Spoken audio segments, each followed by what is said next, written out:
साथीहरू अहिले चाहिँ हामी रुपा गाउँपालिकाको यो हात्ती मैता भन्ने ठाउँमा आएछौँ र यो हात्ती मैताको टावरको नजिकै तपाईँ देख्न सक्नुहुन्छ यहाँ नेपालको झन्डा यति ठुलो नेपालको झन्डा छ।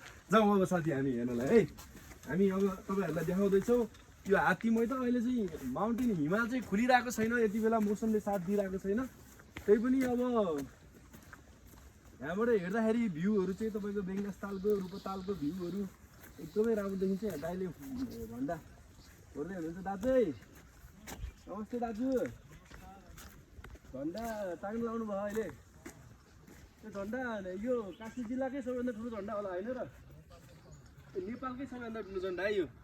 ल साथीहरू तपाईँहरूलाई भन्नुपर्दाखेरि चाहिँ यो हाम्रो हात्ती मैताको झन्डा, नेपालको झन्डा, नेपालकै सबैभन्दा ठुलो झन्डा यो हेर्न सक्नुहुन्छ। यहाँ दाइले अहिले टाँगिराख्नु भएको छ है। एकदमै दामी झन्डा फरफराउनु भएको छ। रेस्टुरेन्ट पनि छ क्या है। अहिले यो भ्यू टावर चाहिँ बन्द छ क्या होइन?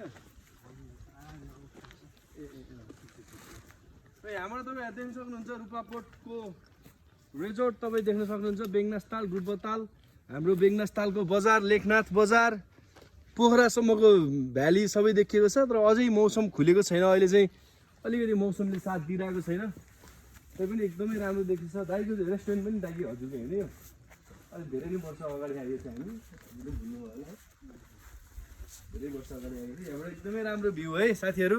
एक्चुअली आउनुहोस् नेपालकै यतापट्टिको साइडको भ्यू पनि एकदमै राम्रो छ है। यतापट्टिको साइडको तपाईँको लमजुङको भ्यू, यतापट्टि लमजुङको हिमालहरू सबै राम्रोसँग एकदम क्लियर देखिन्छ है। तपाईँ पनि आउनुहोस्। नेपालको सबैभन्दा ठुलो झन्डा हेर्न मन छ भने चाहिँ तपाईँहरू हात्ती मैता रुपा गाउँपालिका। दाइ कति नम्बर वडा हो यो? 6 नम्बर। 6 नम्बर वडामा चाहिँ आउन सक्नुहुन्छ। एकदमै रमाइलो ठाउँ है। पिकनिकको लागि पिकनिक स्पट, तपाईँहरूको लागि क्याम्पिङ स्पट एकदमै बेस्ट ठाउँ। ल झन्डा हेर्नुहोस् त कति ठुलो, आहा यति राम्रो झन्डा। ल धन्यवाद, थ्याङ्क यू भेरी मच।